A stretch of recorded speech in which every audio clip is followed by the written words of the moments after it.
House effect के बारे में।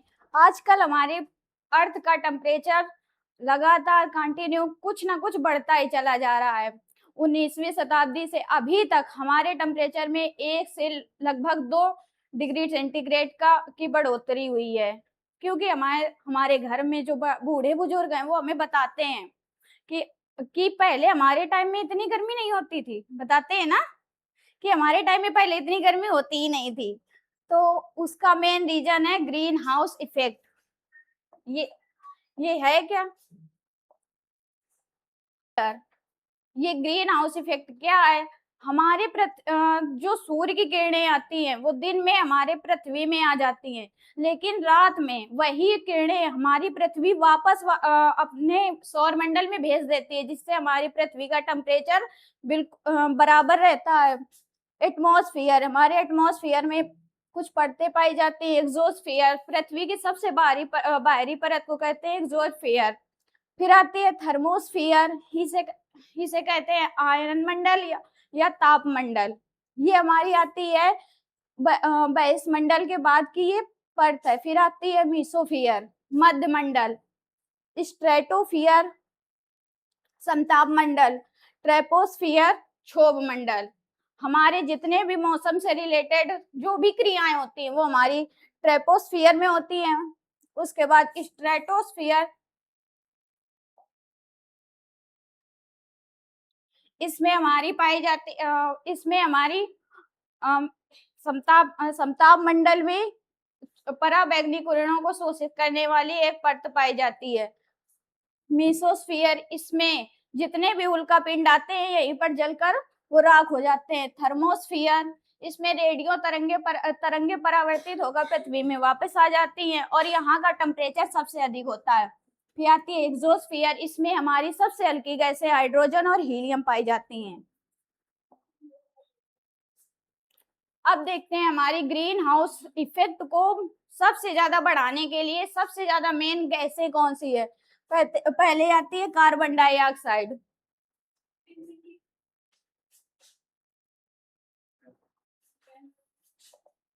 पहली आती है हमारी कार्बन डाइऑक्साइड। सब लोग इस समय पेड़ों की अंधाधुंध कटाई कर रहे हैं। पृथ्वी पर अपने सुविधा के अनुसार मनुष्य प्राकृतिक संसाधनों का अवशोषण बहुत गलत तरीके से इस समय कर रहा है, जिसमें पेड़ों को अत्यधिक काटने से कार्बन डाइऑक्साइड की मात्रा निरंतर बढ़ती चली जा रही है। फिर आती है हमारी मेथेन फसलों और जानवरों के जो भी सामान जो भी इनका मतलब कि वेस्ट मटेरियल है उनसे हमारी मेथेन गैस उत्पन्न होती है। नाइट्रस ऑक्साइड और एक फ्लोरिनेटेड गैस मतलब क्लोरोफ्लोरोकार्बन, जो ग्रीन हाउस इफेक्ट बढ़ाने का सबसे बड़ा कारण है। ग्रीन हाउस प्रभाव को बढ़ाने के इसमें कुछ कारण दिए हैं। बिजली उत्पादन, बिजली को उत्पन्न करने के लिए कोयले की अत्यधिक खपत की जाती है, जिसकी वजह से हमारे वायुमंडल में कार्बन डाइऑक्साइड की बहुत अधिक मात्रा बढ़ती चली जा रही है। वनों की कटाई से जो हमारे पेड़ पौधे हैं वो कार्बन डाइऑक्साइड को अवशोषित कर लेते हैं। अब जब पेड़ कम हो रहे हैं तो कार्बन डाइऑक्साइड की मात्रा बढ़ती चली जा रही है। परिवहन का उपयोग, देखा जाता है कि लोग थोड़ी दूर तक जाने के लिए अपने साधन का यूज करते हैं। ये नहीं है कि थोड़ा सा पैदल चल रहे तो हेल्थ में सुधार हो जाता है। अब घाटमपुर की मार्केट है तो घाटमपुर के ही लोग घाटमपुर ही जाने के लिए अपनी बाइक का यूज कर लेते हैं। इतने में क्या प्रदूषण नहीं बढ़ रहा है? बिल्कुल बढ़ता है। ईंट भट्ठों का यूज, आजकल सब लोग अपने घर पक्के बनवा रहे हैं जिसमें ईंटों का अत्यधिक यूज हो रहा है। कारखाने से निकला धुआं जो शायद अपने वायुमंडल को प्रदूषित करने का सबसे बड़ा कारण है। ग्रीन हाउस प्रभाव से हमारे वायुमंडल में क्या क्या हानियां हो जाती हैं? पहला है क्लाइमेट का चेंज होना सबसे बड़ा कारण है। आजकल बिना मौसम बरसात हो जाती है, बिना मौसम सर्दी पड़ने लगती है, बिना मौसम अचानक गर्मी पड़ने लगती है, जो शायद जलवायु परिवर्तन का सबसे बड़ा कारण है। यही हमारा ग्रीन हाउस प्रभाव है। ग्रीन हाउस प्रभाव के बढ़ने से टेम्परेचर धरती का बढ़ रहा है, जिससे ग्लेशियर जल्दी से जल्दी पिघल रहे हैं और अपने समुद्र का लगभग 2 से 4 मिलीमीटर तक स्तर बढ़ चुका है। फसलों का कम उत्पादन। अब जब ग्रीन हाउस प्रभाव बढ़ रहा है तो इसका क्लाइमेट का सबसे बड़ा प्रभाव पड़ता है अपने फसलों पर। अगर बारिश हो गई तो फसलें बर्बाद हो जाती हैं। कुछ फसलों के लिए बारिश अच्छी होती है, कुछ के लिए बेकार होती है। अगर कहीं ओले गिर गए तो फसल बेकार हो गई।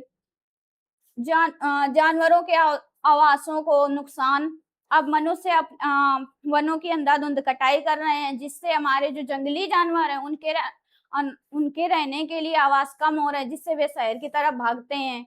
फिर शहर में लोग उनको मार देते हैं या फिर पकड़ के कहीं कुछ ना कुछ उनका नुकसान ही करते हैं। अगर कोई तुम्हारे घर को नुकसान पहुंचाए तो सबसे ज्यादा दुख होता है ना। तो ऐसे ही जानवरों को भी रहने का स्थान पूरी तरह से नष्ट होता चला जा रहा है। बाढ़, अचानक जल स्तर बढ़ने से, ग्लेशियर के पिघलने से बाढ़ की समस्या उत्पन्न हो रही है। उसके बाद सूखा, कहीं कहीं पर बारिश बहुत अधिक हो रही है तो कहीं पर हो ही नहीं रही है, तो वहां पर फसलें पूरी तरह से बर्बाद हो जाती हैं। तूफान, क्लाइमेट ये अपना ग्रीन हाउस प्रभाव बढ़ने की वजह से तूफान की समस्या उत्पन्न हो रही है। इतने सारे तूफान आ रहे हैं, अनेक हानिकारक बीमारियों का बढ़ना। ऐसी ऐसी बीमारियां अब हो रही हैं जो पहले टाइम में होती ही नहीं थी, पर अब वो नई नई हो रही हैं। ये सब हमारे ग्रीन हाउस प्रभाव के कारण होती हैं। अब आया ग्रीन हाउस प्रभाव को रोकने के उपाय। हम ग्रीन हाउस प्रभाव को कैसे रोक सकते हैं? सिंगल यूज प्लास्टिक से बचें। जो हम प्लास्टिक का यूज करते हैं वो केवल सिंगल यूज होती है। हम उसे वो अगर एक बार बन गई तो फिर वो नष्ट नहीं हो सकती है। उसको चाहे जला दो तो प्रदूषण होगा, मिट्टी में दबा दो तो प्रदूषण होगा, पानी में फेंक दो तो प्रदूषण होगा। उससे प्रदूषण होना ही होना है। पानी का मिसयूज ना करें।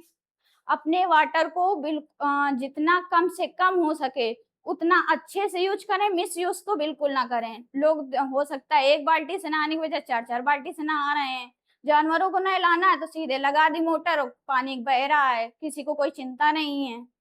वनों की कटाई को कम करें, जितना कम से कम हो सके उतना वनों की कटाई को कम करें। अधिक से अधिक वृक्ष लगाएं। अगर अधिक से अधिक जितने अधिक वृक्ष लगाए जाएंगे हमारी अर्थ उतनी ही ज्यादा पॉल्यूशन से फ्री हो जाएगी। अगर वृक्ष नहीं लगाए गए, इसी तरह वृक्षों की कटाई होती रही तो एक दिन शायद हमारी पृथ्वी में कोई ना बचे। बिजली की खपत को कम करें। कुछ लोग तो रूम में होते हैं और रूम से बाहर चले गए तो सब कुछ बत्ती भी जल रही है, पंखा भी चल रहा है, कूलर भी चल रहा है, फ्रिज भी चल रही है। किसी को कोई चिंता नहीं है कि हाँ लाओ बंद कर दें, अभी नहीं है, नहीं उसका यूज हो रहा है तो बंद कर दें। ऐसे पर्यावरण का भी फायदा हो जाता है और आपका भी हो जाता है कि इतना बिल नहीं बढ़ता है। आगे आया सार्वजनिक परिवहन का उपयोग करें। मतलब कहीं जाने के लिए अब एक इंसान को जाना है, वो इतनी बड़ी कार लेके अकेले चल दिया। ऐसे सबके साथ जाओ, एक बस जा रही उसी में चले जाओ तो फालतू का जो कार से प्रदूषण हुआ वो रुक जाएगा।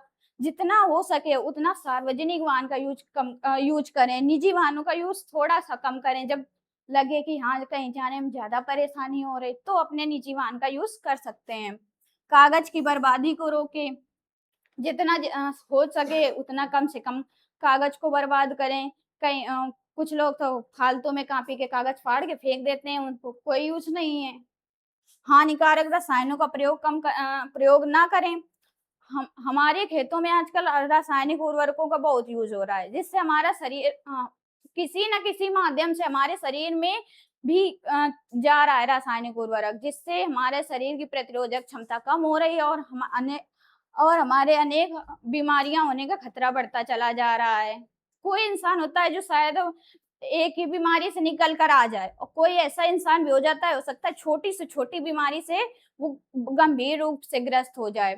अगर हम जितना भी रासायनिक उर्वरकों का यूज कम करेंगे, हमारा शरीर उतना ही ज्यादा मजबूत होगा।